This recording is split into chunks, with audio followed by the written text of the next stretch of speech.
오늘부터 레위기서를 통하여 함께 말씀을 좀 받으려고 합니다. 이 레위기서는 원래 히브리어 성경의 제목은 바이크라예요. 정확히 말하면 바이크라죠. 바는 그리고 이크라는 그가 부르셨다라고 하는 뜻입니다. 쉽게 말하면 오늘 본문의 1절에 보면 하나님이 모세를 부르시는 장면이죠. 그 첫 단어가 바이크라예요. 모세오경은 주로 첫 단어가 그 성경의 원래의 제목이었습니다. 근데 하지만 이게 이제 레위기가 된 건 뭐냐면 70인 번역이라고 있습니다. 이스라엘이 바벨론의 멸망을 받고 난 이후에 70년 동안 히브리어를 다 잃어버렸어요. 히브리어를 쓰는 유일한 민족이 유대인인데 유대인이 히브리어를 잃어버렸죠. 사화가 됐다고. 그래서 히브리어를 헬라어로 이제 번역할 필요가 있었겠죠. 번역한 역본을 70인역, 셉투아젠트라고 이야기하고요. 예수님께서 오셔서 주로 성경을 인용해서 보고 있잖아요. 그 성경은 전부 대부분 이 70인역이에요. 그 70인역에서 이 레위기 제목을 레위티콘이라고 붙이게 된 거예요. 레위티콘이란 말은 레위인에 관하여 또는 레위인에 관한 책 이렇게 번역할 수가 있거든요. 그러니까 바이크라가 쉽게 말하면 그가 부르셨다라고 하는 원래의 제목이 레위기의 첫 제목이 레위티콘으로 바뀐 거죠. 레위인에 관한 책이다 이렇게 이제 바뀌게 된 거죠. 이 모세오경 다 마찬가지죠. 창세기가 원래 히브리어 제목은 브레시트예요. 태초에라고는 창세기 첫 단어가 태초에거든요. 브레시트인데 이것도 70인 번역에서 제네시스로 바뀐 거예요. 그래서 그 제네시스가 영어 성경에 그대로 번역이 되었고 한글로도 그냥 창세기가 된 거죠. 사실 저는 그렇게 마음이 안 들어요.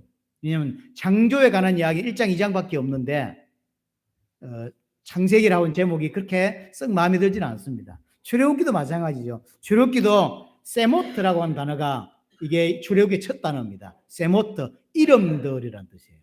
이름들. 이게 이제 70인역에서 엑소도스가 됐어요. 그래서 영어 성경도 그대로 따라갔고 한글 성경도 그대로 출애굽으로 애굽에서 빠져나왔다라는 의미로 출애굽으로 바뀌게 된 거죠. 근데 실상 이 레위기가 레위티콘, 레위인에 관한 책이라고 말했지만 실제 레위 사람에 관한 이야기는 레위기 25장에 딱 한 번 나오거든요. 물론 굳이 따지자면 제사장에 관한 이야기가 대부분이라 보면 되거든요. 왜냐하면 레위기는 이제 하나님 백성이 하나님께 드려야 될 제사, 지금 말하면 예배죠. 그 예배와 예배를 집행하는 제사장에 관한 이야기다라고 이제 한마디로 말할 수 있거든요. 이제 물론 제사장도 레위 지파에 속하긴 합니다. 뭐 그런 의미로 보면 엉터리 제목은 아니지만 그래도 약간 아쉬움은 저는 개인적으로 있다라고 생각이 되어집니다. 유대인들은 가장 중요하게 생각하는 책이 레위기예요. 우리는 가장 어려운 책이라고 하죠. 구약에서는 레위기, 신약에서는 요한계시록. 자, 그런 의미로 우리는 성경의 가장 어려운 부분을 이제 하고 있는 거죠. 근데 여러분 요한계시록을 좀 봐서 알지만 그렇게까지는 어렵지 않죠. 어렵나요? 제 잘못인데 그거는 약간 어려운 것도 쉽게 설명해야 되는데 쉬운 것도 어렵게 설명하고 뭐 이러는데 신약 성경에서 가장 어려운 책을 사람들이 요한계시라고 그러죠. 왜냐하면 다 상징이다 보니까. 그리고 이제 구약에서는 레위기라 그래요. 하지만 유대인은 가장 중요하게 다루는 책이 레위기예요. 성경 전체에서. 그리고 모세오경을 배울 때도 가장 먼저 배우는 게 뭐냐면 창세기가 아니에요. 레위기예요. 그래서 유대인들은 자식을 놓으면 이제 해당에 데려가서 아이를 가르칠 때 보통 3살이나 4살 아니면 5살쯤 돼서 이제 아이를 가르칠 거 아닙니까? 가르칠 때 처음으로 가르치는 게 레위기부터예요. 그만큼 그들은 레위기를 중요하게 생각하고요. 하나님께 예배하고 내 인생을 하나님 앞에서 어떻게 드려야 되냐라고 하는 부분을 굉장히 중요하게 생각하는 거죠. 하지만 현대 교회에서 레위기는 가장 마지막에 읽는 책이라고들 하죠. 성경을 일독하기 위해서 다 읽었는데 레위기만 안 읽은 거예요. 어려워서 넘어갔다고. 근데 안 읽으면 일독이 안 되니까 제일 마지막에 읽는다 이렇게 이야기를 합니다. 여하튼 왜 어려울까라고 할 때 여러 가지 이유 중에 하나가 뭐냐면 레위기는 예수 그리스도 십자가를 통해서 사실은 성취된 거잖아요. 그러니까 레위기식의 예배를 지금 드리지 않죠. 옥상에 올라가서 양 잡고 피 흘리고 하지 않잖아요. 그러다 보니까 레위기 내용을 깊이 알 필요도 없고 알지 않는 거죠. 왜냐하면 우리가 지금 현재도 양을 잡고 소를 각을 떠가지고 예배할 것 같으면 레위기가 교본이 되고 예배의 교본이 될 수 있겠지만 그래 하지 않다 보니까 레위기는 그냥 옛날에 있었던 그냥 제사법 정도밖에 수천 년 전에 있었던 근데 그렇게만 보면 안 된다는 거죠. 유대인이 왜 가장 중요한 책으로 보는지에 대한 의미가 우리가 레위기를 공부하는 동안 좀 있었으면 좋겠고요. 또 하나 중요하게 보는 이유 하나는 모세오경 중에서 하나님이 직접 말씀하신 내용이 가장 많이 나오는 게 레위기예요. 장으로 따지면 27장밖에 안 되지만 창세기는 50장이잖아요. 출애굽기는 40장이에요. 레위기는 27장밖에 안 되지만 그 중에 하나님의 말씀이 직접 가장 많이 선포되어 있는 빈도수가 많은 게 레위기라는 거죠. 그런 의미에서 레위기 또한 중요하고요. 또 지금도 우리는 예배를 하고 있는 사람들이잖아요. 이 예배를 드린다고 할 때 어떤 중심, 하나님께서 레위기를 통해서 말씀하시고자 하는 예배의 모습들을 분명히 우리는 찾아내야 되고 또 예배를 하고 있는 입장에서는 레위기가 중요하다고 볼 수 있습니다. 자, 레위기의 첫 단어가 그리고예요. 바이크라 그랬죠. 이게 그리고거든요. 그럼 이게 뭘까요? 출애굽기와 연결되어서 나오는 거예요. 뚝 떨어져서 나온 책이 아니라 출애굽기에서 연결되어 나오는 책이 레위기라는 거죠. 출애굽기 내용은 크게 나누면 세 가지입니다. 출애굽을 준비하는 과정들이 있었고요. 출애굽을 준비하기 위해서 하나님 모세를 부르고 10가지 재앙을 내리고 피를 찾고 이러면서 출애굽이 이루어지죠. 그게 첫 번째고, 두 번째는 출애굽한 이후에 이스라엘 백성이 시내산에 도착을 해서 하나님과 이제 언약 관계를 맺게 됩니다. 하나님과 이스라엘은 430년 동안 언약 관계가 깨져 있는 관계였습니다. 하나님을 모르고 있었고 하나님을 섬기지 못한 민족이었습니다. 하지만 다시 아브라함이 하나님과 언약을 맺었듯이 이스라엘이 하나님과 언약을 시내산에 와서 맺게 되죠. 이게 두 번째 큰 거고요. 세 번째는 언약 맺고 나서 나머지 모든 뒤에 부분은 뭐였죠? 성막 만드는 이야기. 이 세 가지가 출애굽기 내용이에요. 출애굽을 하기 위한 준비, 출애굽까지. 그리고 출애굽에 나와서 시내산에 도착하고 시내산에서 하나님과 언약을 맺고, 언약 맺고 나서 언약 맺고 나서 성막을 만드는 과정. 성막을 이렇게 만들으라는 설명과 이후에 그대로 성막을 만들게 되고, 출애굽기 39장에 성막이 완성이 되고 40장에서 성막이 완성돼 그곳에 하나님의 영광이 임하게 됐죠. 어느 정도 임했냐? 출애굽기 40장 35절 보세요. 그 앞에 바로 있으니까요. 5절 보면 모세가 해막에 갈 수 없으니, 왜 그렇죠? 34절 마지막에 보세요. 구름이 해막에 덮이고 여호와의 영광이 성막에 충만하네.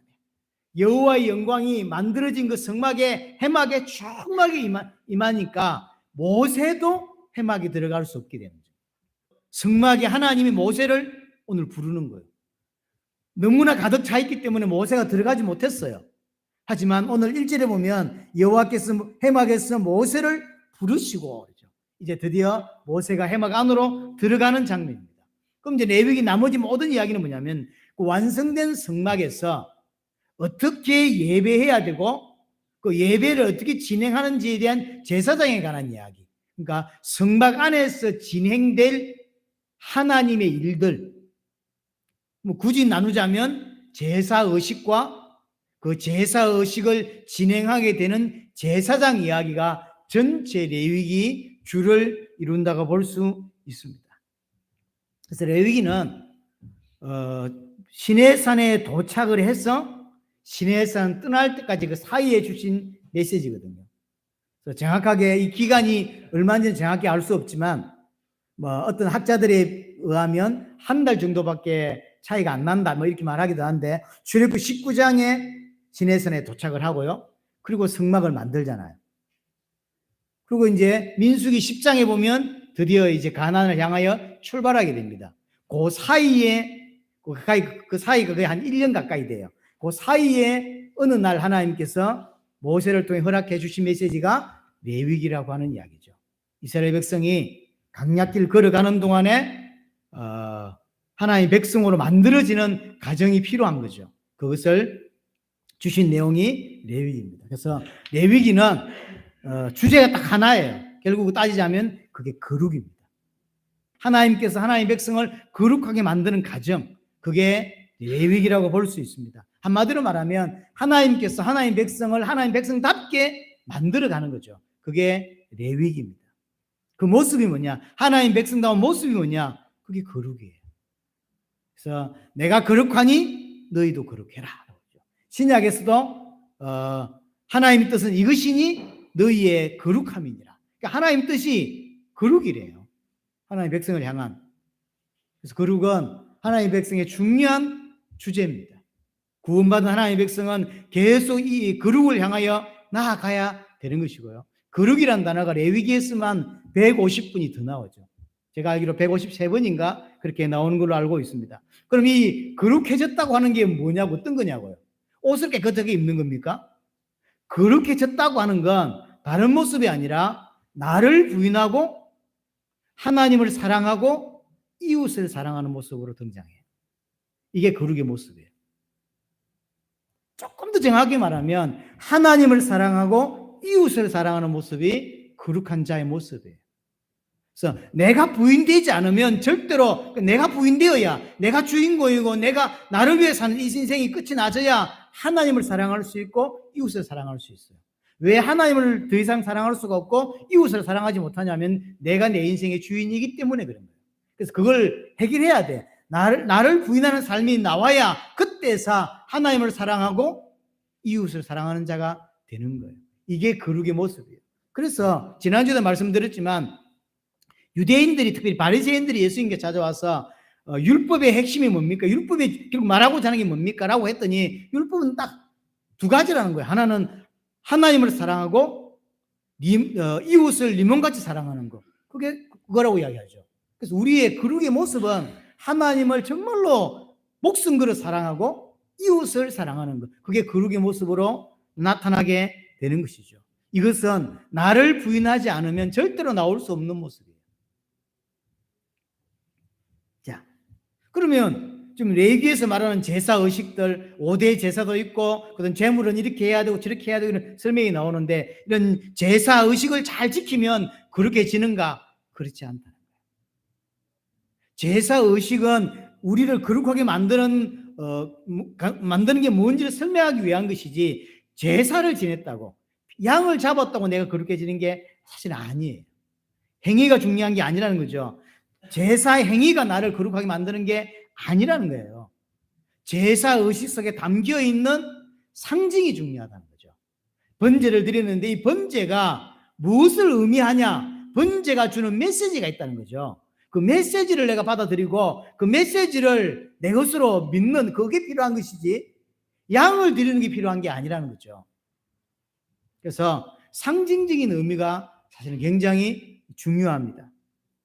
하나님께 제사할 때 제사가 가지고 있는 의미, 그 말은 메시지가 있다는 것이고, 그 다음에 그 제사를 드리는 사람을 제의자라고 합니다. 앞으로 이제 계속 나올 단어인데요. 제의자, 제사를 드리는 사람, 제의자가 가지고 있는 제사의 동기와 마음이 중요하다는 거예요. 이게 레위 전체에서 다루고 싶은 우리를 거룩하게 만드는 모습이에요. 그러니까 번제와 소제와 이런 제사를 드리면 내가 거룩해지는 게 아니라 번제를 왜 드려야 되냐 말이죠. 번제가 말하고 싶어하는 메시지가 있겠죠. 그 메시지를 알아들어야 되고 그 메시지가 내 것이 될 때 내가 거룩의 모습으로 하나님을 사랑하는 자로 나올 수 있게 되는 거예요. 그리고 제의자가 제사를 드린다고 되는 게 아니잖아요. 이스라엘이 제사 안 드린 적이 어디 있습니까? 이사야 1장을 읽어보세요. 마당만 밟고 간다고 이야기하잖아요. 말라기에서. 하나님이 안 받겠다고 이야기하잖아요. 누가 저 문을 좀 닫아서 더 이상 내게 피 흘리도록 오는 그 일을 못하도록 좀 문을 좀 닫으라고 이야기하잖아요.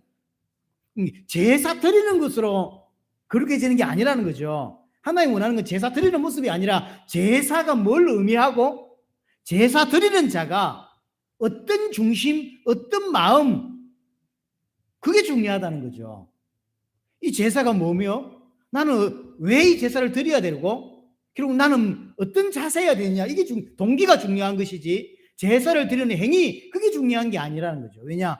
제사 드리는 행위로는 구원 못 받아요. 그렇죠? 교회를 오는 그 행위로는 구원받는 게 아니잖아요. 예수님께서 십자가를 통하여 인생의 모든 문제를, 나의 모든 문제를 끝내셨다는 사실을 믿을 때 내가 구원받는 것이지 교회 다닌다고 구원받는 게 아니잖아요. 동일한 이야기를 하고 있는 것입니다. 그래서 제사할 때 항상 하는 게 뭐냐면 안수하는 거예요. 제물에다가 이제 양을 잡습니다. 양을 잡을 때 그냥 잡는 게 아니라 안수를 해요. 이 말은 무슨 말일까요? 내가 이 양입니다. 내가 죽어야 되는데, 내가 지옥 가야 되는데 양이 내 대신 피 흘려 죽습니다 라고 하는 의미로 양 위에다가 안수를 딱 하는 거죠. 내가 죽는 거죠. 이런 영적인 의미가 다 부여되어 있는 거죠. 내가 이 양이 되어서 하나님 오늘 제가 죽습니다라고 하는 상징이 들어있다고. 제사할 때마다 사실 나는 저주받고 지옥 갈 수밖에 없는 백성입니다 라고 하는 게 그 안에 제사할 때 포함되어 있는 것이죠. 근데 내가 죽어야 되는데 내 대신 양이 죽습니다. 내 대신 예수 그리스도께서 죽습니다 라고 하는 의미가 포함되어 있으니까 그래서 구원받는 거잖아요. 이 모든 제사에 전부 상징이 포함되어 있어요. 그래서 레위기 읽으면서 이런 영적인, 이런 내면적인 것들이 다 담겨 있다는 거죠. 그런 의미에서 볼 때 구약의 레위기를 통해서 이스라엘 백성이 제사를 하는데 제사 행위가 아니라 제사에 담고 있는 의미, 내면의 의미, 영적인 의미를 가지고 예배하듯이 우리 또한 마찬가지죠. 사실은 레위기대로 예배하지 않지만 똑같은 영적인 의미를 가지고, 내면적인 의미를 가지고 예배해요. 그러니까 레위기서가 지금도 필요한 거죠. 직접 그렇게 양을 잡으면서 예배했던 구약이나 이제는 그게 필요 없는 이 시대나 결과적으로는 상징적인 의미나 영적인 의미가 같다는 거예요. 그런 의미로 레위기 또한 굉장히 중요한 성경이라고 볼 수 있는 거죠. 자, 그러면 또 하나, 왜 이스라엘에게 거룩함이 필요하냐고. 이스라엘이 출애굽에 나왔습니다. 구원받았다는 이야기죠. 시내산까지 와서 하나님과 언약 관계가 되었습니다. 언약 관계 됐다는 이야기는 하나님은 나의 하나님이고 우리는 하나님의 백성이 되었다라고 하는 그 이야기잖아요. 언약 관계가 맺어졌습니다. 근데 왜 거룩이 필요하냐고. 하나님의 백성인데. 성막을 이제 출애굽기 마지막 부분에 성막이 완성이 됐죠. 성막이 완성됐다는 이야기는 뭘까요? 하나님이 이제 이스라엘과 함께 거주할 수 있게 되었다는 거죠. 그것도 영원히. 문제는 뭐냐면 정말로 하나님이 이스라엘과 영원히 함께 할 수 있냐는 거예요. 지금 이스라엘의 영적인 상태가, 이스라엘의 믿음의 상태가, 내면적인 그 믿음의 상태가 정말로 하나님이 영원히 함께 할 수 있는 상태냐 이 말이에요. 아니라는 거예요. 분명히 구원받았죠. 출애굽을 통해 구원을 받았고 시내산에 와서 하나님과 언약을 맺었어요. 나는 하나님의 백성이고 하나님은 나의 하나님이십니다. 나의 아버지십니다라고 하는 언약 관계가 맺어졌다니까요. 그런데 그래서 성막을 만든 거예요. 그래서 성막을 만든다는, 성막이라는 이야기는 하나님이 이곳에 임하시겠다는 거거든요. 원래 하나님은 어디에 임하셨죠? 시내산에 임했죠. 근데 시내산에 임하지 않고 이제 우리 안에 임하시겠다는 거죠. 성막 안에. 그럼 성막은 이스라엘 제일 한 중앙에 있거든요. 그럼 우리 안에 있다라고는 의미예요. 그것이 신약에서는 성령이 우리 안에 내주하시죠. 같은 의미로 설명하는 거라고. 하나님 우리 안에 영원히 거하실 수 있게 되었다는 거예요. 그런데 거하실 수 없다는 거예요. 영원히 함께 거하려고 성막 만들었는데 함께 할 수 없다는 거예요. 왜 없냐? 이스라엘의 상태가, 이스라엘이 그 신앙의 상태, 믿음의 상태가, 영적인 상태가 하나님이 함께 할 수 없는 상태예요. 왜 함께 할 수 없습니까? 아직 하나님의 은혜가 뭔지를 몰라요.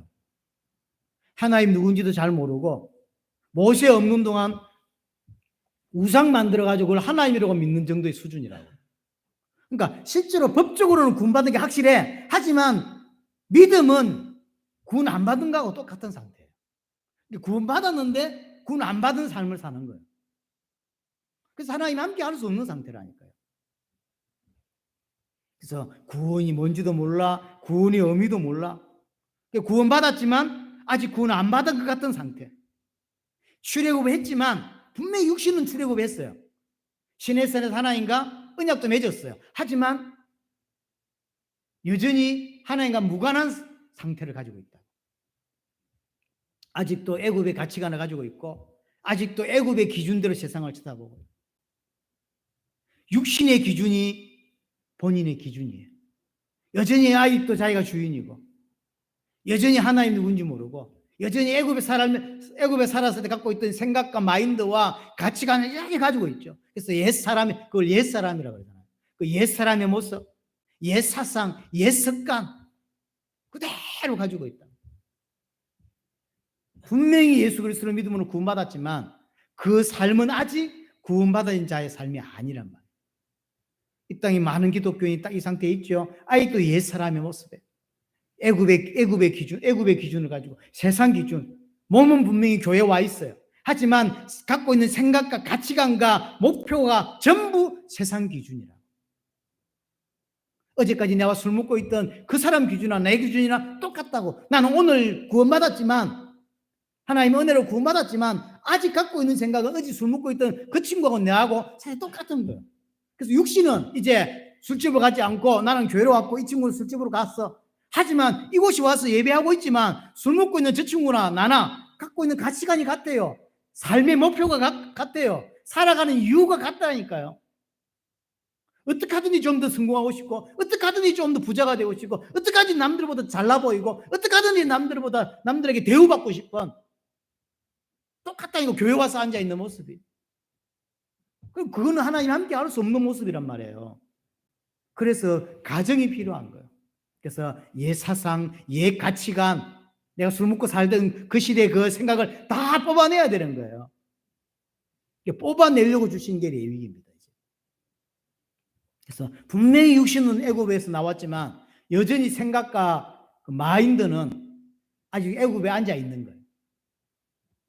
그래서 이 이스라엘을 거룩한 하나님의 백성으로 만들어가는 과정이 반드시 필요합니다.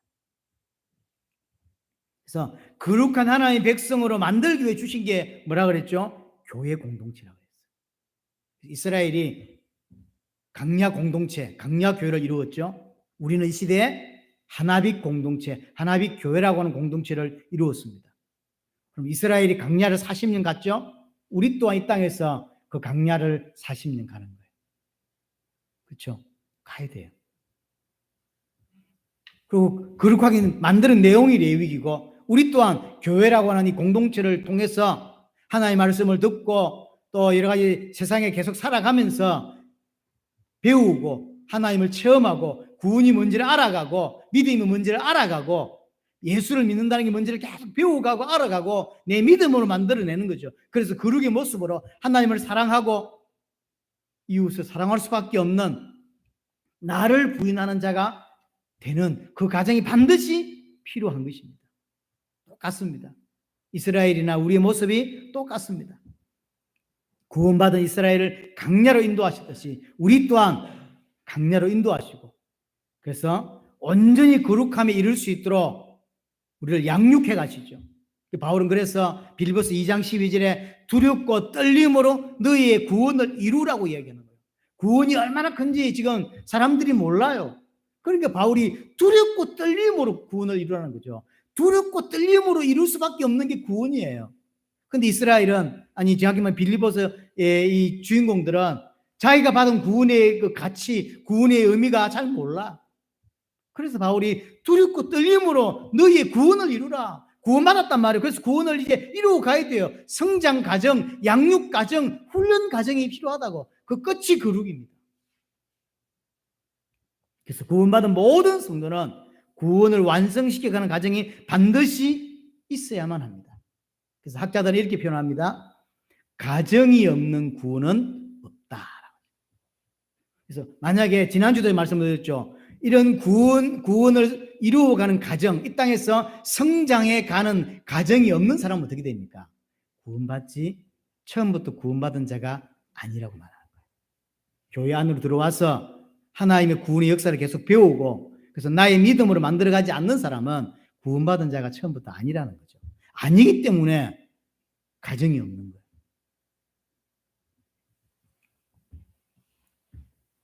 이스라엘은 가나안 땅에 막바로 들어갈 수 없는 상태예요.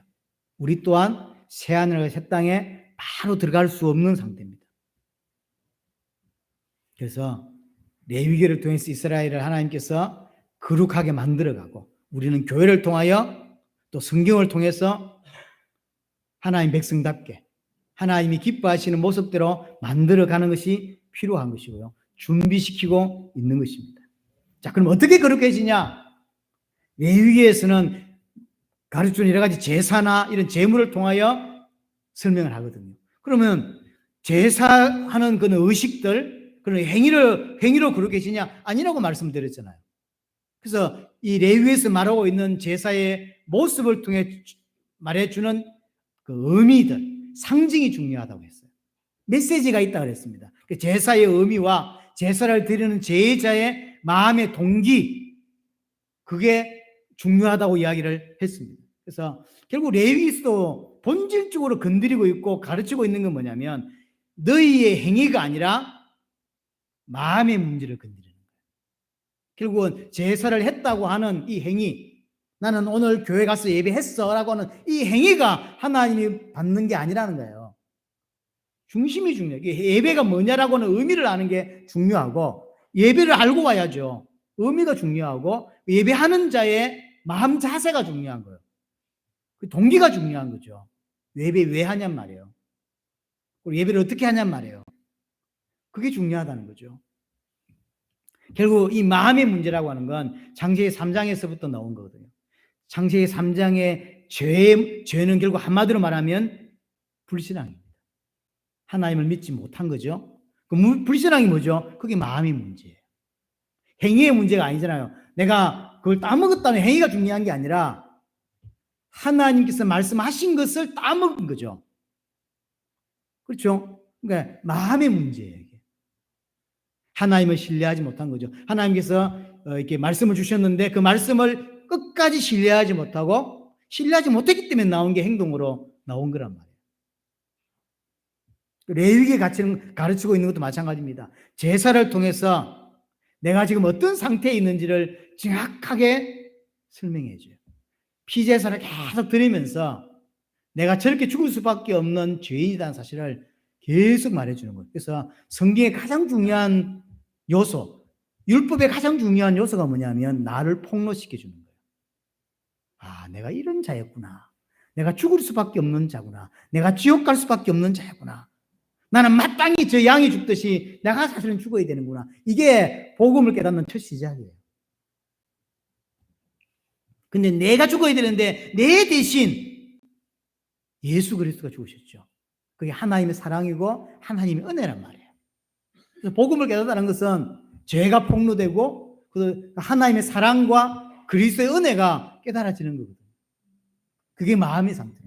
그래서 제사라는 모습이 문제가 아니죠. 여러분들 교회를 어떻게 왔냐 이 모습이 중요한 게 아니라 와서 내가 얼마나 큰 죄인이었고 하나님이 얼마나 큰 사랑으로 하나님 은혜로 말미암아 내가 구원받은 자구나라고 하는 그 하나님께 예배한다라고 하는 그 마음, 그 사람이 하나님께 예배할 수 있는 거거든요. 그렇게 예배하는 게 중요한 거잖아요.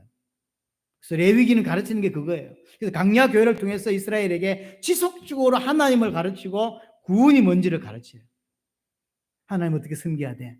하나님은 뭘 싫어하는지, 죄를 싫어하고 뭘 싫어하는 것들을 계속 가르쳐 주는 거죠. 왜 아담이 그럼 그 실수를 했을까요? 하나님을 잘 모르기 때문이죠. 그래서 구원을 요한복음에 뭐라고 이야기하면 예수 그리스도와 예수 그리스도를 보낸 하나님을 아는 것이 영생이라고 표현하잖아요. 하나님을 알아야 되고 아니까 믿을 수 있는 거죠. 아담이 진짜로 완벽하게 온전하게 하나님을 알았다면 또 믿었다면 불순종 안 했겠죠. 불순종할 수밖에 없는 이유 중 하나가 뭐냐면 모르기 때문인 거예요. 우리가 하나님을 잘 몰라요. 아직도 이스라엘은 하나님을 잘 모릅니다. 그래서 하나님 믿는다고 하는 게 우상을 만들어 버리잖아요. 그럼 이제 하나님 필요 없다. 난 우상 섬길래. 나는 이제 예수 안 믿고 다른 거 믿을래. 이 말이 아니잖아요.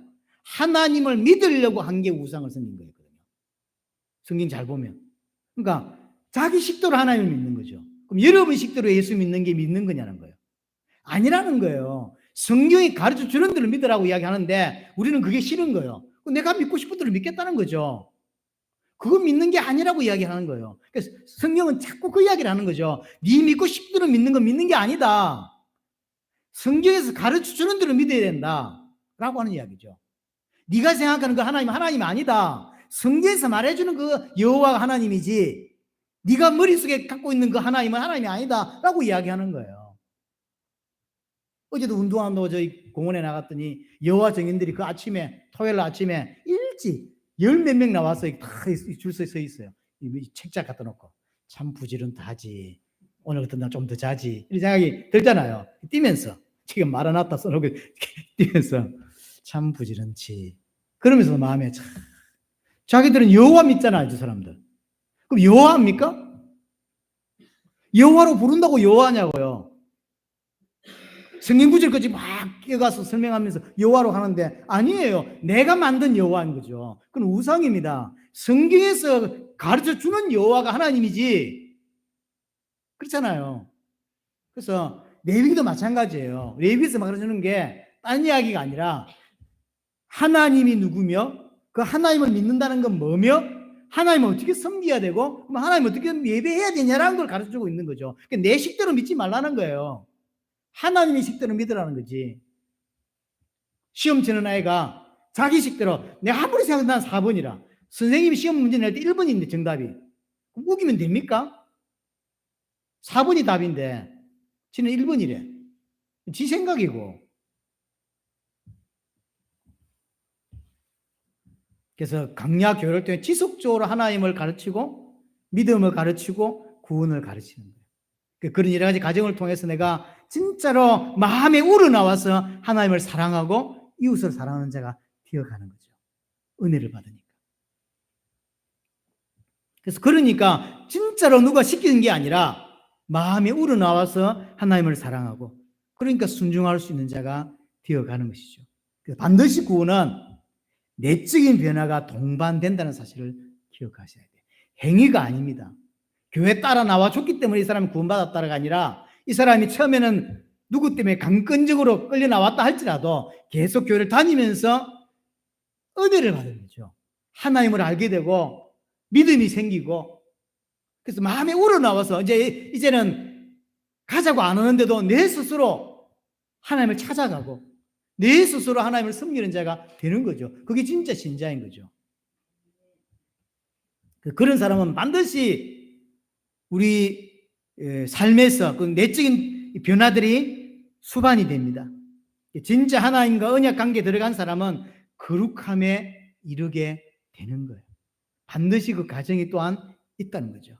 그렇게 해서 우리를 새하늘 새 땅으로 데려가는 거죠. 이스라엘을 가나안 땅으로 데려가듯이 우리를 새하늘 새 땅으로 데려가게 되는 것입니다. 자, 레위기에서 말하는 건 거룩이라고 하는 게 뭐냐? 거룩이라는 거 죄에서 온전히 벗어나서 하나님과 영원히 함께 할 수 있는 상태를 말하는 거거든요. 그 모습이 하나님을 사랑하고 이웃을 사랑하는 모습이지만 원칙적으로 설명하자면 죄에서 완전히 벗어나서 하나님과 영원히 함께 할 수 있는 상태를 거룩이라고 우리는 이야기합니다. 그럼 레위기에서 말하는 죄가 뭔데요? 죄에서 벗어나서 하나님과 함께 할 수 있는 거룩의 모습을 갖춰야 된다면서요. 그러면 레위기에서 말하는 죄가 뭐냐고요? 그게 뭡니까? 여전히 내가 하나님의 자리에 서 있는 것. 그게 죄의 핵심이에요. 장세기 3장도 마찬가지죠. 이 성경 전체 똑같아요. 내가 하나님 자리에 되어서 내가 주인된 인생을 사는 것. 그게 죄의 핵심입니다. 그게 레위기에서 말하는 죄의 모습이에요. 거기서 벗어나서 온전히 하나님을 신뢰하고 온전히 하나님을 믿을 수밖에 없는 누구랑 그렇게 믿어야 된다고 말하니까 하나님께 무조건 복종해야 된다고 말하니까 하는 게 아니라 마음이 우러나와서 하나님이 너무 좋아. 너무 감사해. 우러나와서 하나님을 섬길 수밖에 없고 순종할 수밖에 없는 자로 나아가야 된다는 이야기죠. 그래서 그 반대되는 거. 내가 주인이고 내가 하나님 자리에 앉아 있는 거, 서 있는 거. 그게 죄의 핵심입니다. 그럼 그렇게 하나님 자리에 서 있는 그 사람의 이 땅에서의 모습은 뭔데요? 자기 중심적인 본성이에요. 내 중심. 내가 왕이에요. 내가 주인이에요. 내 중심적인 본성. 쉽게 말하면 우주의 주인이 자기라. 여기까지 말 안 해도 그 연예인들 중에서 뭐라고 말하죠? 내가 우주의 중심이다. 막 이런 표현 쓰잖아요. 그게 제일 핵심이에요. 내가 우주의 중심이라고 생각하는 거죠. 그러니까 내 중심을 모든 걸 돌아가야 돼요. 그게 제일 핵심입니다. 그래서 그 자기 중심적인 본성, 이걸 다른 말로 표현하면 자기애라고 표현할 수 있겠죠. 자기애에서 벗어나지 못하면 하나님을 사랑할 수 없어요. 그래서 자기 부인이라는 말이 나오는 거예요. 자기 부인이 되어야 하나님을 사랑하고 이웃을 사랑할 수 있어요. 근데 내가 나를 너무 사랑해. 내가 생각해 내가 너무 좋아. 내가 우주의 중심이야. 내 때문에 하나님도 존재해. 이런 식의 사상은 이게 쉽게 말하면 철학적인 사상이거든. 이 사상이 나를 온전히 지배한다고. 그 사람은 하나님을 사랑할 수가 없고 이웃을 사랑할 수가 없어요. 거기 빠져나가야 돼요. 내가 우주의 중심이니 뭐 자기애가 너무 좋아가지고 항상 자기를 고생했어 하면서 그 이상한 짓거리 하고 그게 죄의 모습이라니까요. 그 사람은 자기를 너무 사랑하는 그 사람은 절대로 하나님을 사랑할 수가 없다니까요. 그래서 항상 성경 전반에서 나오는 죄의 모습은 항상 자기 중심적이고 자기만을 위해서 나를 위해 살아가는 모습이에요. 항상 그렇게 등장을 합니다. 자, 거룩에 이르려면 정결한 상태에 가야 되거든요. 정결한 상태라는 게 성경에서 뭐가 정결한 상태냐? 하나님 앞에서 내 죄가 드러나고 내가 하나님께 가까이 나아가는 상태를 정결한 상태라고 해요. 설명하겠지만 정결한 상태와 거룩한 상태는 다릅니다. 부정한 상태에서 정결한 상태로, 정결한 상태에서 거룩한 상태로 나아가는 거예요. 하지만 정결한 상태가 곧 거룩은 아닙니다. 왜 그러냐면 정결은 부정을 만나면 바로 부정해지죠. 맞죠? 레위기에서 정결한 사람 정결했어. 예수 그리스도를 믿으면 내가 정결하다. 우리는 구원받았다는 말은 정결하다는 이야기예요. 예수 그리스도를 믿으면 내가 정결했어. 그런데 부정한 걸 만나면 바로 부정해져. 정결이 임시적인 정결이라는 거죠. 이 상태에서 우리는 지금 어디로 나아가야 되는 거죠? 하나님께로 나아가는 거라고. 거룩으로 나아가야 된다고. 그래서 성경에서 말하는 정결은 내 자신이 하나님 앞에서 드러나고 하나님께 나아가는 상태. 그게 정결한 상태입니다. 반대로 부정한 상태는 하나님에서 멀어지는 걸 말해요. 부끄러워서 예를 들어서 아담이 범죄하고 하나님께로 멀어지죠. 자신을 자꾸 감추려고 하죠. 자신의 죄를 드러내지 않으려고 하죠. 감추려고 하죠. 그걸 보고 부정한 상태라고 하는 거죠. 아담이 죄 짓고 자신을 감추죠. 이걸 부정한 상태라고 이야기를 합니다. 반대로 정결한 상태는 하나님께 나아가는 상태. 여러분들이 구원받았다는 이야기는 여러분들이 어떤 죄를 지어도 하나님께 나아가는 자가 되는 거예요. 나아가는 자가 벌써 정결한 상태가 되는 거죠. 그래서 정결한 상태라고 하는 것은 정결 상태에서 거룩으로 나아가야 되거든요. 제가 말씀드렸죠. 정결한 상태가 되었지만 부정을 만나면 바로 부정이 된다고. 그러니까 임시적인 정결에 불과하다 그랬죠. 그래서 정결한 상태와 부정한 상태는 하나님 보실 땐 다 부정한 상태입니다. 왜냐하면 임시적인 것에 불과하니까, 완전한 것이 아니니까. 왜 그러냐? 아직 자기 중심적인 본성이 있기 때문이에요. 내가 주인이고, 여전히 내가 구원받고도 교회를 다니면서 여전히 내가 주인이고 나를 위해 하나님이 존재하는 것처럼 산다고요. 그래서 하나님께 비는 것도, 하나님께 기도하는 것도 결국 나를 위한 그쪽으로 갈 수밖에 없어요. 그게 부정한 상태란 말이에요. 이걸 해결해야, 자기 중심적인 것을 해결해야 하나님을 사랑하고 이웃을 사랑하는 거룩으로 나아갈 수가 있는 것입니다. 그래서 거룩이란 말은 한마디로 말하면 자기 중심적인 자기 애가 사라지는 걸 말해요. 더 이상 나를 위해 살지 않는 상태가 거룩이에요. 그 말은 하나님을 온전히 신뢰하고 하나님을 정말로 주인으로 섬길 수 있는 상태예요. 내가 주인이 아닌 상태. 온전히 하나님이 나의 주인이 된 상태. 그래서 강야 교회를 통해서 이걸 해결할 거예요. 내 중심적인 사상, 내 중심적인 나를 너무나 사랑하는, 그래서 하나님도 사랑할 수 없고 이웃도 사랑할 수 없는 그 상태에 빠져버린 나를 사랑하는 상태를 해결해내야, 자기가 부인되어져야 하나님을 사랑하는 상태로 나아갈 수 있는 것이거든요. 마지막으로 다음 주부터 이제 하나씩 살펴볼 건데요. 집사람도 그 이야기를 했습니다. 너무 길게 가지 않았으면 좋겠다. 너무 어려운 걸 너무 길게, 이제 고민이 많습니다. 말을 잘 들어야 되기 때문에 고민이 많아요. 여하튼, 자, 다음 주부터 이제 번제를 다음 주에 보게 될 건데, 5대 제사, 번제, 소제, 하목제, 속제제, 속건제. 이게 5대 제사인데, 이것도 똑같은 제사인데, 순서도 의미가 있고요. 이 제사도 차등이 있어요. 그러니까 왜 하나님이 번제부터 이야기하셨는지가 이유가 있는 거예요. 번제, 소제, 하목제, 속제제, 속건제거든요.